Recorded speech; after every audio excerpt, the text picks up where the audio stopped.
Hello, friends. This field note comes to you from the world of poetry, and I'm not sure why this popped into my head, but it's a specific poem that I'll share with you in a little bit. But I'm also just remembering how much as a kid I hated poetry. Like it never made sense to me. Why wouldn't the poet just say the thing that they wanted to say? Why did they need to couch it in flowery terms? And there was a specific moment when I was in college. I was taking a modern poetry class because I think I needed the credit hours or something. And the teacher read a poem by this American poet named Robert Haas, and it was called The Names of Things.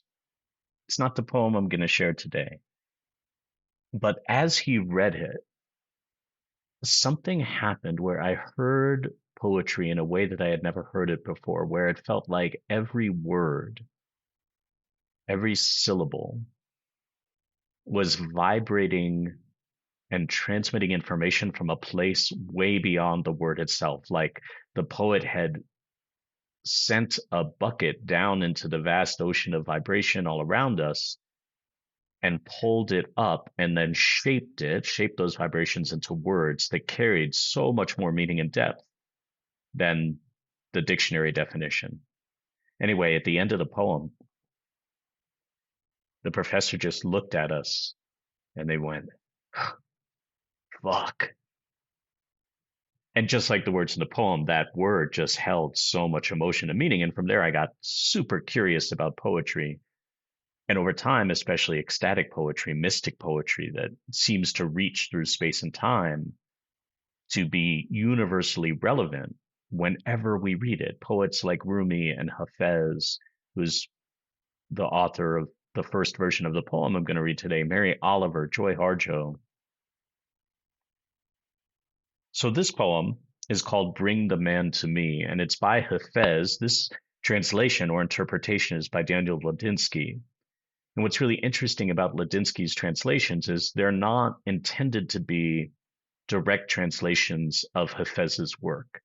Instead, they are almost riffs on or interpretations of, where they are technically translations, but because the original language is so nuanced and layered, there's no way it could ever be couched in English. So what he's done or tried to do is find the meaning or as many multidimensional meanings of the poem as he can, and then translate that into English. So here's the poem, and then maybe we'll talk about it. Bring the man to me. A perfect one was traveling through the desert. He was stretched out around the fire one night and said to one of his close ones, "There is a slave loose not far from us. He escaped today from a cruel master. His hands are still bound behind his back. His feet are also shackled. I can see him right now praying for God's help. Go to him, ride to that distant hill, and about 100 feet up and to the right, you will find a small cave. He is there. Do not say a single word to him. Bring the man to me. God requests that I personally untie his body and press my lips to his wounds." The disciple mounts his horse and within 2 hours arrives at the small mountain cave. The slave sees him coming. The slave looks frightened. The disciple, on orders not to speak, gestures towards the sky, pantomiming, "God saw you in prayer. Please come with me. A great teacher has used his heart's divine eye to know your whereabouts." The slave cannot believe this story and begins to shout at the man and tries to run, but trips from his bindings. The disciple becomes forced to subdue him. Think of this picture as they now travel. The million candles in the sky are lit and singing. Every particle of existence is a dancing altar that some mysterious force worships. The earth is a church floor whereupon in the middle of a glorious night walks a slave weeping, tied to a rope behind a horse, with a speechless rider taking him toward the unknown.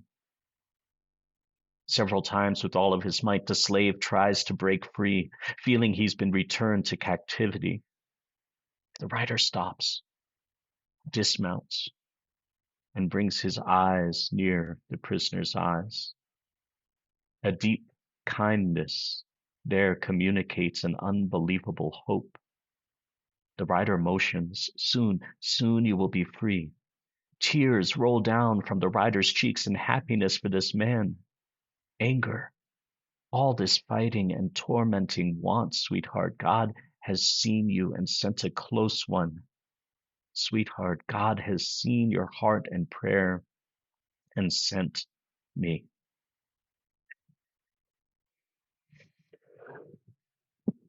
The way that I like to work with poems like that is to read it or listen to it and find myself in it, what's resonating. Sometimes we're the rider. We're leading others out of captivity, even if they don't trust us, even if they don't know where we've come from or what we're doing there. They might be terrified of that unknown, even though the surroundings are beautiful with all of the stars in the sky. And sometimes we're that slave, the one who is being led. We don't know what path we're on. We just know that we're being pulled to follow something, and maybe we keep stumbling over our own feet. And sometimes maybe we're the perfect one. We get a vision. We see something or someone who needs help, and we send help in whatever way that we're able to do. And sometimes maybe we're the horse carrying the man, just kind of along for the ride. So there's no one interpretation of poems like this. Depending on where we are in our journey, we may find new things in it. And today, reading it for you for the first time, I really thought about the role of the perfect one, the one who sets the story in motion by sending his disciple after the slave. And I think maybe I was pulled by him because I've been doing a lot of work to kind of tune into vision, tune into emergence. And sometimes the information that comes through feels like that which the perfect one communicates. Oh, there's something in this specific spot that needs attention. And what it is to trust those visions that come to us and move in order to serve them. In the poem, it seems so frictionless. It's just the guy is stretched out at a campfire, he has a vision, and he sends his disciple. But I'd be so curious to know what that perfect one's journey has been to get to that point of such deep trust, of being able to have the vision and serve it so frictionlessly. There's another piece in this poem that always kind of bubbles up for me, which is this idea of freedom or liberation as an ongoing process, right? The slave ostensibly is free. He's gotten free, and yet he still trips over his own shackles and is being led by the disciple to another layer of freedom. And I think about this a lot in terms of social impact work or mission-based work, where, a question always comes up, well, how do we know if we've achieved our mission? Or is the mission really more of a process of change and collective shift or even collective liberation, depending on what our work is? And so this idea that instead of going towards a concrete goal of freedom, that instead what we're engaging in, sometimes individually, sometimes collectively, sometimes as a culture or a society, is an ongoing process of unlayering, of peeling back layers of captivity, of constriction, of bias, of blindness, of relational weirdness, whatever it might be, And that with each layer, maybe we feel, oh my goodness, I did it. I achieved 100% liberation. Now I'm free, only to stumble over our shackles, or only to weep in terror as somebody comes to us and says, hey, you're hiding in a cave. Let me take you out of here. But maybe the cave feels safe. The cave is where we've been.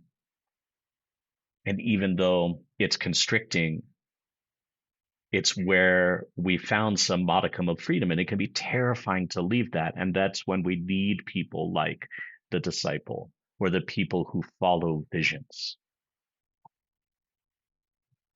beautiful visions,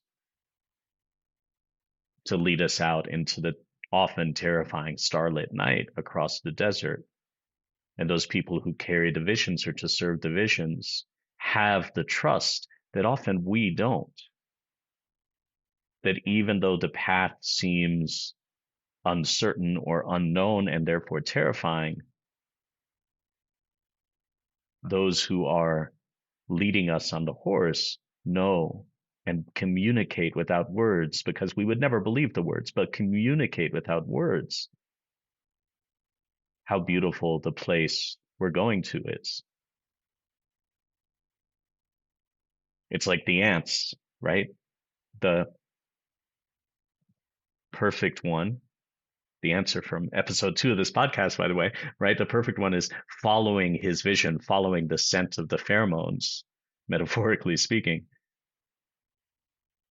And if we zoom out, probably there's an even more perfect one, somebody following a vision that is going to help that perfect one unshackle another layer of constriction so that they can continue along their path. And so, again and again and again, if we zoom out enough, we see everybody helping everybody else along their journey simply by trusting the integrity of their vision and doing the work necessary to discern the vision and to know what's needed in order to serve it. I love poetry. I love these poems. There's so much richness in these poems and these stories. And something that's just coming up as I say that is, what was it in the way that I was raised and the way that I was educated as a kid that made me despise poetry so much? That made me want single layers of thin information instead of multidimensional communication from this much larger world of vibration that could be unpacked over time. And how many of us have the poetry kind of squashed in us as kids? And as I say that, there's some grief coming up, and I'm just going to sit with for a while.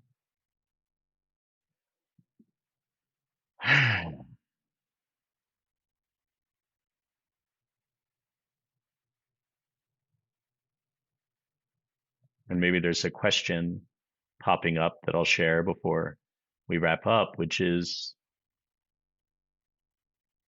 what's the vision that you are being asked to follow? The way that you're being asked to be of service? Or what is the cave that you're afraid to leave? And what might be possible if you have the courage to leave it with the help of a disciple, of somebody maybe who has just been waiting for you to raise your eyes up and see them? Ooh, this one took me to unexpected places. Thanks as always for listening. See you again soon.